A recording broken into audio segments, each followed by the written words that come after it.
UFTV is your university and community TV station.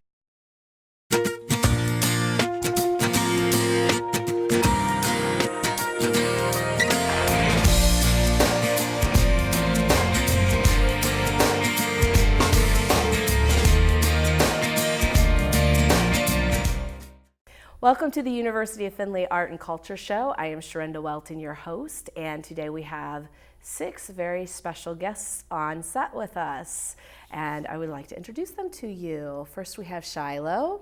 Hello. Hello, welcome. And then we have Louie. Hi. Hi. He is our very serious individual. And then we have Adam. Welcome, Adam. Well, it's great to be here.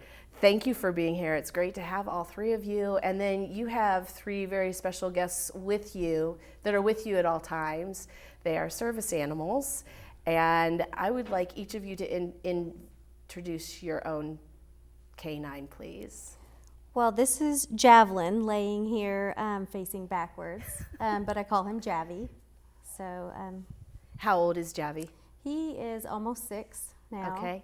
And he's a part Rhodesian Ridgeback and part Lab. Wonderful. And when did you and he meet and become a team? July of 2015. Okay, wonderful. And Louie, who is your guest? This is Star. She is a 3-year-old, just turned 4-year-old golden retriever. I joined her in 2016, September of 2016, just when she turned 1-year-old. Awesome.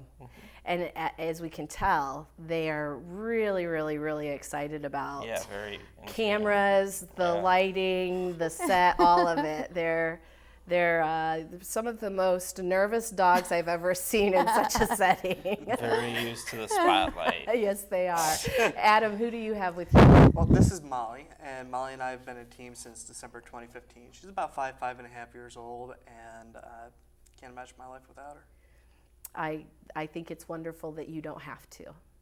And so the dogs that you just introduced, they are, I had mentioned they're service dogs, and they come from a very special place. And they have a special place in your heart, as does the organization that helped connect you. But what I haven't said yet is that you're all 3 veterans of the United States military. And I want to thank you for your service, for your sacrifices, and for your continued commitment, because you are not done serving. And so I appreciate what you do, and part of that service continues with K9's for Warriors. And you are here today because you're actually on a tour with the documentary film that all 3 of you are in, called A New Leash on Life, the K9 for Warriors story. And each one of yours journeys have been very different, and yet when you're able to sit and debrief and converse, very similar. And so would you tell us a little bit about who each of you are within the military that you served, the branch of military that you served, and where you served? And then we'll get into how you met with and got teamed up with your dogs. So Shiloh, what branch of the service were you in? The Air Force and Air National Guard, Arkansas Air National Guard. And I started out my career as an aircraft mechanic in 1999, so I'm dating myself a little here. And I was not 18 at that time, but and you look awesome. I'm a grandma. So. Oh my gosh, I would never ever believe that. But so I started way back then, and then towards the end of I also worked like crash recovery. I did a few other things in between, and then I ended up working maintenance operations command as a production controller. Towards the end, I had done a couple different deployments, one to Iraq, and then the last deployment was in Afghanistan in 2012. Okay. And everything that you just rattled off, I can see you, in my mind, in your uniform, but you're such a tiny person and that you're working on such huge equipment and lots of pieces. And did they sometimes miss where you were when you were giving your direction, or did they always have you on a ladder and a platform? So I worked on F-16s in the beginning, and then I went to A-10s. I love that. F-16s are a small plane, but I still had to have a ladder for most things for that anyway. A-10s were a totally different story, but it did come in handy being small sometimes. Like I can get my hands into areas that were difficult, especially on an F-16 to get into. So it had its, drawbacks and some really positives. Yes. That it helped. And a lot of times people, the trainings they receive in the service, and it becomes back of the hand. Then when you come back to stateside and go civilian, oftentimes the work that you do, you still carry that interest, or you're in that field in some way as a civilian. Has that been the case for you? Absolutely. I've lived in several places in the United States, and so being able to be an aircraft mechanic for the civilian world is fantastic, and it was really helpful to me, especially trying to raise children and provide. But even after I transitioned out of doing that, I went to work for an airline, just because I just like being around planes. They're cool. And until returning, and then those, some of those options were definitely taken, or no longer, valid for me. Sure. With the diagnosis and stuff. Sure. But I still give me a chance to be around a plane, and I'm like, you're there. Yay. Yeah. So flying on tour right now, you're all about that, getting Yeah. in the plane and enjoying that. Yeah, I love, I'm always the first person to volunteer to be like, do you need somebody to go there? I'll go, I'll be, whatever. So I love it. Awesome. And Louis, what branch of the service did you serve in? So I was the smarter one in the U.S. Army. Just kidding. About being smarter or the Army? Which All of one? All of the above. I went in the Army. I enlisted originally, and then I went through what we call a simultaneous membership program. So I worked on my degree at Bowling Green State University. No offense to Findlay University. None taken. And then when I came out as an officer, as a second lieutenant, I worked as a military police officer. When I was enlisted, I was psychological operations. And that put you in some hot zones. Yeah, I was deployed to Iraq and Afghanistan, did tours at both locations, mainly worked with the Iraqi and Afghan police. Actually, it was kind of funny. The Afghan police always wanted to know if they were doing better than the Iraqi police. So they said, are we doing this better than the Iraqis? So it was definitely interesting. Deployed to Hurricane Katrina as a paramedic, so like you said about the civilian side, I didn't work as a police officer or anything when I came home, but I did work as a paramedic and went back to work as a paramedic when I came home from my deployments, and then deployed to Hurricane Katrina as a paramedic. Well, and a lot of people don't think about, we hear first responders and we think police, fire, paramedic. Yeah. But what a lot of people don't realize is in the training as police, as fire, there is a lot of first response, paramedics-ish side of things that it's not as deep in training, but it's still there. Yeah. And so for the crossover into continuing your service as a first responder in the civilian world, it didn't take a ton of extra training from what you were already doing in the military, correct? Because Right. they were training you for that in addition to the police operatives. Right. Yeah, my commander, even though I was an officer and not a medic, allowed me to carry a medic bag, medic stuff. So. And with that came training Yeah. on site. Yeah. So yeah, I did get to use my skills a little bit as far as, and my expertise to my younger medics that were underneath me as an officer, and then I got out in 2015 as a captain. And I want to go back to your days at BGSU. You went through the ROTC program up there, correct? I did, Yes, and we love that program because they work in conjunction with the University of Findlay, and we have soldiers here that go up there to do trainings and to meet with their officers and take classes, and so we love having that partnership and relationship. Yeah. And then when you crossed back into civilian world and you were working as a paramedic, you still are, but you had the opportunity to do something pretty special, and you and Star were the first to do this, if I understand correctly, and that was that you were riding with Lifelight, which is a helicopter mobile hospital unit to get people from point A to point B hospital-wise, correct? Yeah, originally when I got back from working with Star down at K9's for Warriors in Florida, we came back, and that was my job originally, and then it made it so much easier to go back to the ground and work on an ambulance. So we actually interviewed at Putnam County, which is catty corner to Hancock County, and work there now on the ambulance, and she's the first dog in the nation that we know of to ride out an ambulance with her handler. And we also work here in Findlay on the ambulance. So we're hoping, we travel around hoping to change that thought process, and be able to make it... The stigma. Yeah, the stigma, and make it more of an opportunity for first responders, just like it is for veterans, because first responders, they deal with the stuff every day. In combat's obviously a lot. It's a different combat. Yeah. It's vehicle to vehicle.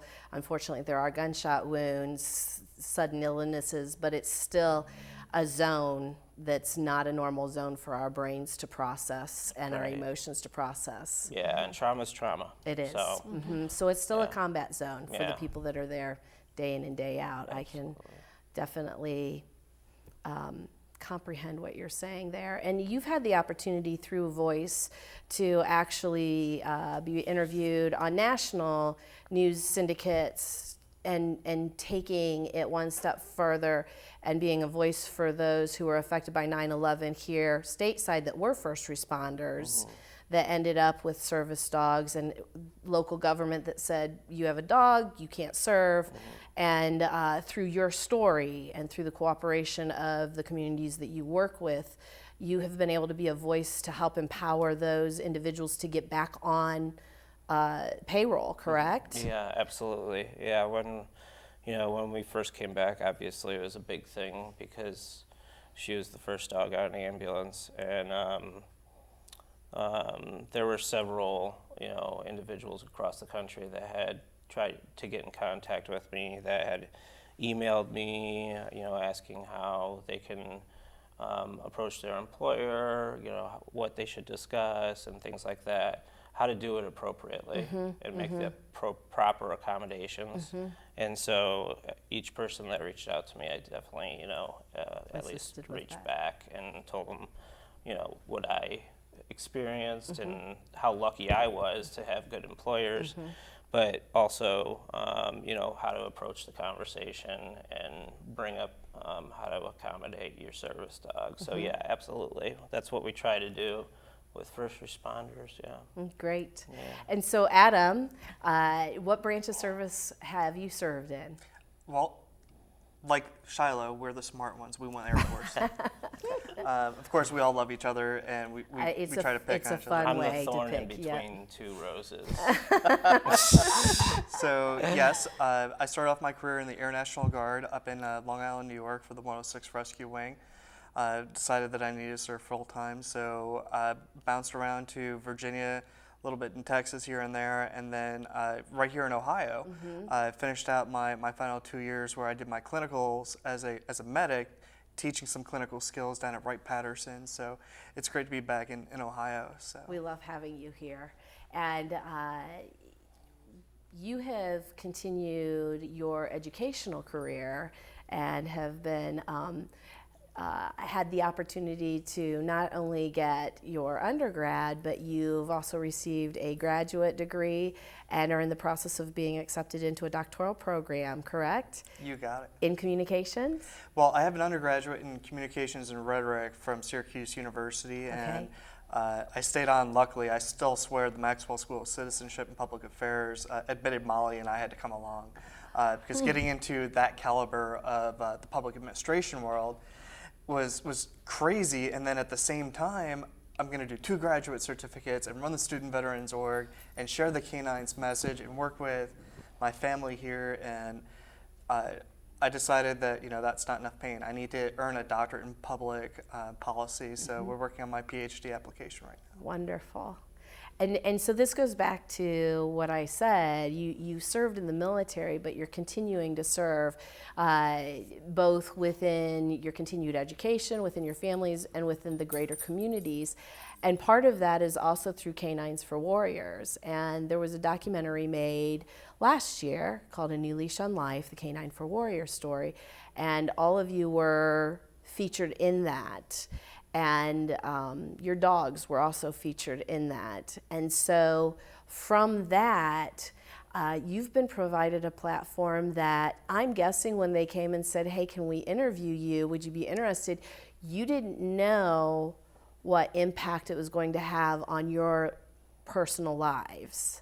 Yeah, definitely. Yeah. It was very intimidating for me personally. It was, there was several conversations that went down with my husband, like, do we really want to be even exposed in this way?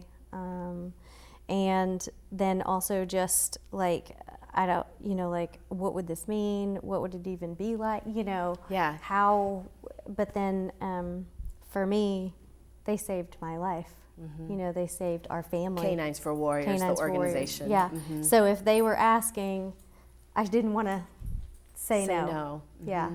I still have no idea why they asked, but me, because I'm just like, you know, average person. But anyway, it's an incredible honor, and to be able to give back just a tiny bit in any way and maybe help other veterans, that they, you know, share the message of what they do that helps other veterans is like, what an honor, you know. And I can't be a medic anymore, physiologically and emotionally. And I jumped on this in a heartbeat because I knew that we could use this to continue to save some lives and help the people that are too afraid to ask. And if we can show that it's okay to get help, imagine what else we can do, especially you know, what we're able to do is it's great to see the feedback. So. Yeah, I was going to just add in that I think you know, we got into it not knowing what it was going to become, how big it was going to become. We didn't think it would make it to the level it was. Thank God that it did, because, you know, obviously it's reaching out to our fellow brothers and sisters and hopefully getting them help that they need, especially when we're losing 22 veterans a day to suicide. You know, they're trying to, K9's for Warriors is trying to make that change and has impacted the country and probably over 600 veterans at this point. So, you know, it's definitely making an impact. And, you know, we, like I said earlier, you know, we get emails and stuff like that from people across the country asking how to get into the program and things like that. So we try to do as best as we can to reach back to them, all of us, you know. And it's great that it's made the platform that it has, and won 4 Telly or Emmy Awards and 3 Telly Awards, and one of the episodes was nominated for another Emmy this year. So, so it's been, you know, it's been quite the journey. Going to Times Square for the opening of the movie. So yeah, it's been. It's been quite the journey, but we've stuck together. And it's an hour long. It's 60 minutes exactly, and in that 60 minutes, they pack power. It opens with you, Louie, reading a letter that you've written to Star, your dog, and the trailer. Yeah, the trailer does. Yeah, the trailer. Excuse me. No, it's okay. And that gets people's attention. Yeah. Because, you know, a lot of times it's very popular in our culture to now send birthday cards, have birthday parties for our animals, and fun, foo-foo stuff. But your letter is a letter of reflection on where an animal's journey has begun, where your journey has brought you to a place of intersection, and how for some of the dogs this is life-saving for them also, because I don't remember what the percentage is. I know it's very high. Most of these animals are rescued from kill shelters and then trained to be service dogs. And then they're turning around and serving and empowering soldiers to be able to have a lifestyle that maybe they were concerned they would never experience again. That's so awesome. It really is. Yeah, 90% of the dogs are rescues that they pick up. We were just talking earlier about one of the dogs that was on Good Morning America recently, was hours away from being euthanized, that they rescued and turned into a service dog. So yeah, it's really fantastic. Yeah. And so in 60 Minutes, they share parts of each of your stories, your journeys. And then they celebrate also a woman that we affectionately, and I say we because I've had the opportunity to go down to K9's for Warriors home site, Mom. Yes, Sherry. Sherry, yes. And will you tell us a little bit about the vision of this, how K9's even started? Because it's not because her son was in the military. Right. It was because her son was serving military as a civilian employee overseas, correct? Yeah. So if you could share a little bit about that. Adam, I'd love to hear from you. Sure. Okay, so Mom, her son Brett, who is the current president of K9's for Warriors, he was a cop down in Cincinnati, K9 patrolman, and he felt the calling. He knew that the best way that he could get to the fight and fast was to become a contractor. So after his first tour, he came back, and Mom and Brett just realized that something wasn't there. And what does he do? Like we all wanted to do is I want to get back into the fight as quickly as I can, get back to my family, get back to my team. So he went back for another tour, and that's when things started to happen. That's when the logo came around.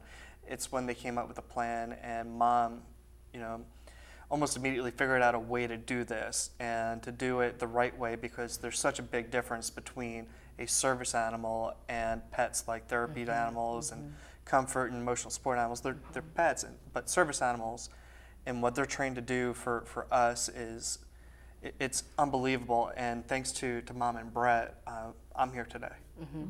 And what is Mom and Brett's last name? Sherry's last name Duval. Yes, Duval. And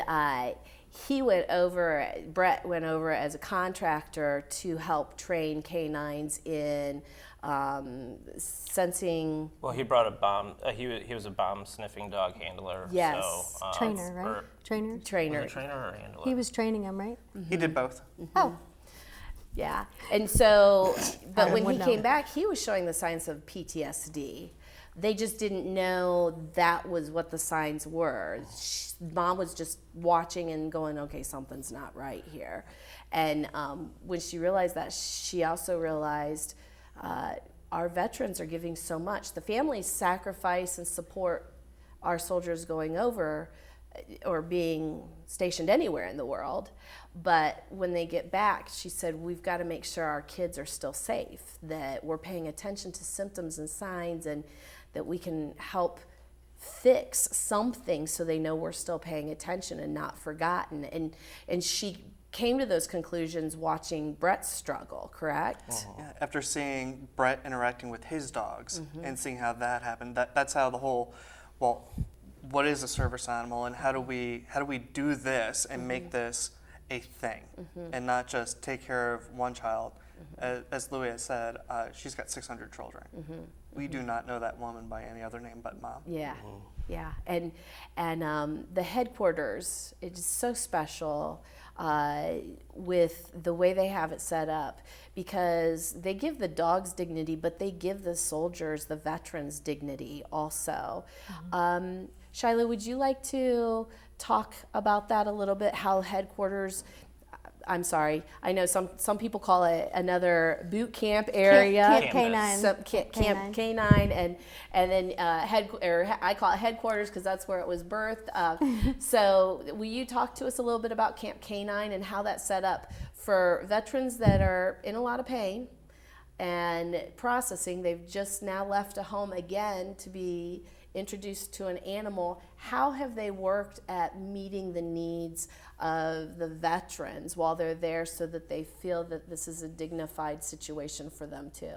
One thing that I immediately noticed, and something I was really nervous about, was that they limit the exposure. So they have this incredible community that supports them volunteer-wise. I mean, from like puppy walkers, fosters, to meals, right? And so these are community volunteers from the greater community outside. It can even be outside the city limits of where they're located. Yes. They just want to be involved, and they'll do whatever, you know.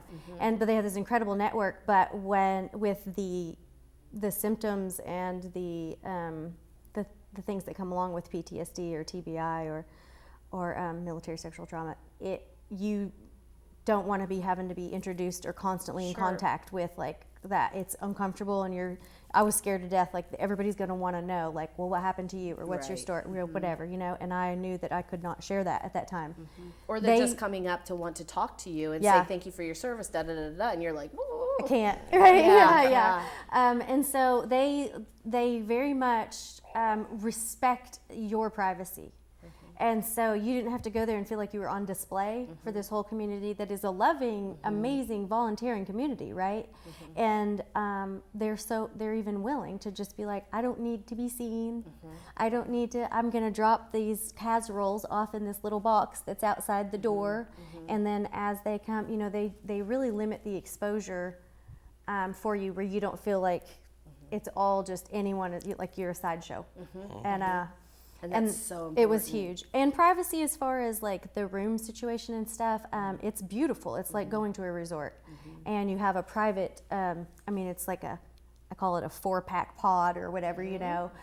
So you have two bedrooms. So you have your private bedroom, and then you share a bathroom with your mate over there, you know. Kind of a suite mate thing. Yeah, and then the other side has that, and their little bungalows or whatever, and then you share like a living room and a little kitchen area. But even that, like, they kind of, well, in my class, I don't know what it was like for y'all, we had an Air Force house, we had a Navy house, we had an Army house, where they tried to group you with like service members, and also women have a separate, it's not co-ed. Sure. And so it was like they really have tried to look at how to make you feel the most comfortable, knowing that they're asking a lot for you to come. They know it's a big step for you, because with those things going on, you don't want to leave your home. You don't want to leave your comfort zone. You know, so it's like every turn they're making sure, to the best of their ability, that your privacy is protected, that you feel safe, you know, limiting exposure. You know, it's just the support system. It's amazing.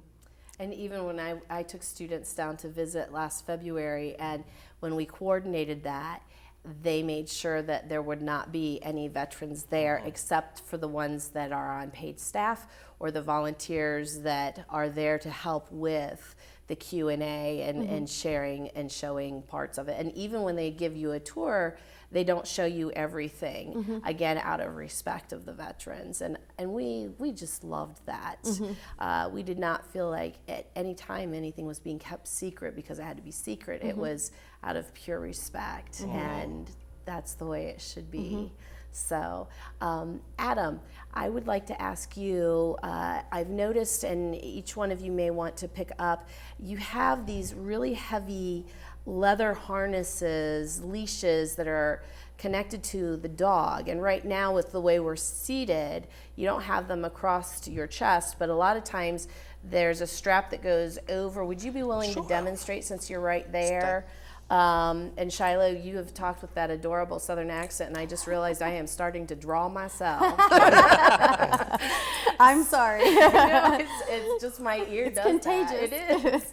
Just like the snow, I guess. She usually loses it when she comes here. So, Adam, will you explain what this harness halter is? Yes, so this is a hands-free multi-purpose lead. and I call it the lifeline. One of the first lessons that you learn at K9's, and I'm getting a little flustered because, It's emotional. it is. Molly feels what I feel through this. Yeah. I feel what Molly feels through this. Yes. She communicates to me through this. And if I need something, she lets me know. She sees something that I can't see because of the brain injury or the post-traumatic stress, and I get really laser beam focus, if you will. But yeah, no, by having a hands-free lead, when it's linked up to her, I can open doors, I can hold things in my hands, I don't have to worry things, carrying my kiddo in one arm, and then, a backpack in the other, and, trying to corral. When you're having both hands free, especially talking about college, getting into some of these presentations where I got to bring a lot of material with me, hands-free lead, it's the way to go. And honestly, I have a second one of these, but it's not the same. Yeah, yeah. That was the original one that Yes. connected you when you first met. So this is, I have a backup, but Yeah. it's not, it doesn't have the 4 years Yeah. of service, so it's like, it's my precious. I understand. And Louis, you do presentations locally. Shiloh and Adam do not live local. They're here because of the tour with the film. Arkansas is home for you currently, correct? And Adam, you're up in New York currently. I'm currently in Washington, D.C. with Okay. my fiance Okay. and my kiddos. So Wonderful, wonderful. So you're around the world, or around the country. Louis, in some of your presentations, you've talked about, and something they touched on at K9's for Warriors, is the fact that is a lifeline that they really stress. Don't take it off. Now, you guys are in tight quarters right now, and we've done a check, and we know safety zones for in here, but typically, and yes, Shiloh's still holding on to hers. Gripping. Yep. Can you talk a little bit about that, about the lifeline, the connection emotionally, mentally to that? Yeah. Even as we talk about it, she's like, yeah, it's Dad's turn to talk. Right. Yeah, she's always got her eye on me. Yeah, it's, especially in the beginning, it's super important. We are at the point now that we obviously we can detach, start down, down. And so she has been so, and we're so in tune with our dogs now that, we can detach pretty easy. But in the beginning, it's definitely really very important to develop that bond and relationship. So, at K9's for Warriors, when we're down there, we're on the leash 24/7, me and her, or all, us. But the only time that we're off the leash and yet the dog is still there is when we're in the shower. That's really the only time. But, she lays at the shower. I always say, kind of jokingly, at home, she's off the leash, obviously. But in the morning when I get out of the shower, if she's not laying right there, it's going to be a little bit of a more difficult day. But she's laying there. And so we're so used to that connection. And that's the real big important thing, is to keep that connection. So the 3-point leash really helps us build that. Yeah. That relationship. Yeah, absolutely. So let's go back to the film as we wrap up our interview here. K9's for, A New Leash on Life, the K9's for Warriors story. DVDs are available. People are able to purchase them. They're also available to digitally connect with them. Could you tell us where those can be found online, please? Yeah, so you can purchase the DVDs at www.anewleashonlifemovie.com. A lot of people miss the movie part. So you can. So let's repeat that one more time. www.anewleashonlifemovie.com. Okay, Correct. thank you. Yes. Continue. So you can see the trailer there for the movie, and then you can purchase the DVD there. or you can view it on Amazon Prime. Amazon Prime liked it so much that they decided to ask if they could build it into a series.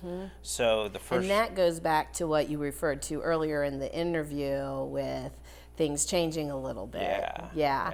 Because now there Right. are additional episodes where they're interviewing you each individually for longer amounts of time that Right. people can watch. Okay, great. Yes, absolutely. So, we're all three of us are followed in the film with our families, and then each one of us have our own episode that is just about us and our families.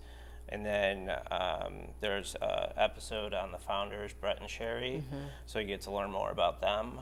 And then they just released a recent episode on rescue to service, so basically showing how they pull a rescue dog out of a shelter and taking it to be a service dog. So, Wonderful. yeah.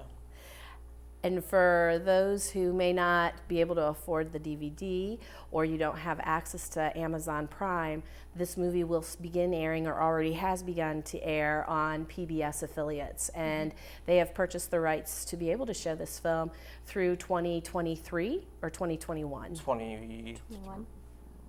I know it's over 2020 3,000 something. times. Yeah. I know it's over. But be looking for that in your It's a 2 year. television guides to be able to see it in your local area.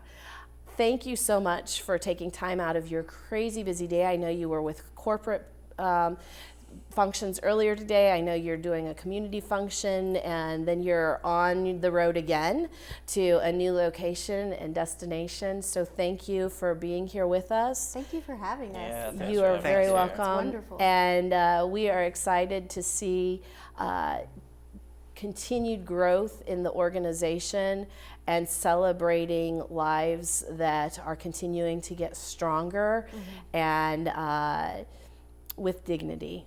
Very important. So thank you for being here. Thank you for tuning in. We look forward to seeing you the next time. Be well.